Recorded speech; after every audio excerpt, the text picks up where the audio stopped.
Good morning. This is Mark Soderberg with ADM Investor Services with your morning ag outlook for Tuesday, April the 2nd. Rather quiet trade here overnight with pretty tight trading ranges.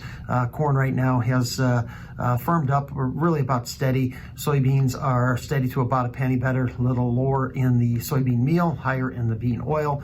While wheat prices are also mixed, down a little bit in Chicago and in Kansas City, up a touch in Minneapolis. Funds yesterday were modest sellers pretty much across the entire ag space with the exception of soybean oil, where they did buy about 1,500 contracts short everything across the board with the exception of bean oil, where they're pretty much flat. A lot of data out after yesterday's close of trade. Census corn crush for the production of ethanol in the month of February came out just shy of 442 million bushels. That was in line with expectations and just a touch above the usage from January. It was also up almost 11% from February of 2023. In the first 6 months of the 23-24 marketing year, corn usage has now reached 2.714 billion bushels. That's up 6.5% from year ago versus USDA estimate of up 4%. So I'm still leaning towards a little bit of a higher adjustment to the USDA usage forecast in next week's WASDE report, probably in the range of about 25 to 50 million bushels. After the USDA made no change in the month of March.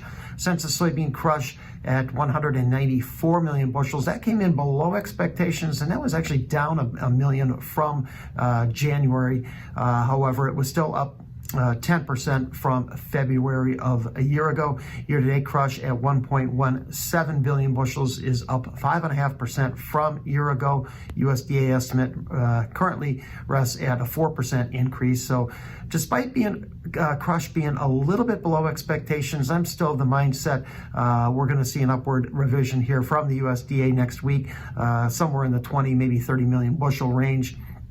That up from their current estimate of 2.3 billion bushels. So as a result of the lower than expected crush, bean oil stocks came in at 2.146 billion pounds. That was below expectations and down 9% from a year ago, which I think in turn has helped provide a boost here to prices overnight. That, along with crude oil being up about $1.50 here, the spot contract now is trading at its highest level since last October. U.S. corn plantings at 2%, in line with expectations, and year ago 5% is the average. Historically, Texas corn plantings have reached 57%. That is just above the historical average of 53. Other states along the U.S. Gulf Coast should start to see some drier conditions this week, which should help enable planting activities to accelerate.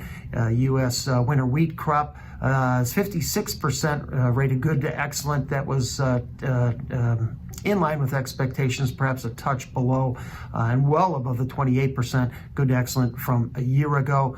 Initial ratings now, I've got them as the best since 2020. 4% of the crop is headed versus a 5% year ago and 2% average. 1% of the U.S. spring wheat crop is planted.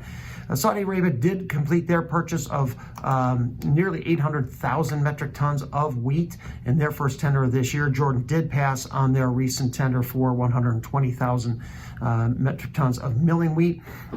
South American weather is mostly favorable as soybean harvest pushes along in Brazil, perhaps reaching 80% by the end of this week. Second corn crop plantings are essentially complete. The U.S. attaché did lower their Brazilian production forecast 2 million metric tons to 122, down from the official USDA forecast of 124.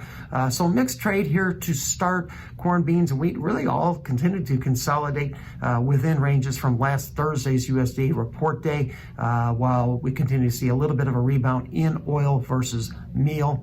So mixed to start. Thank you for listening, everyone. I hope you have a wonderful day.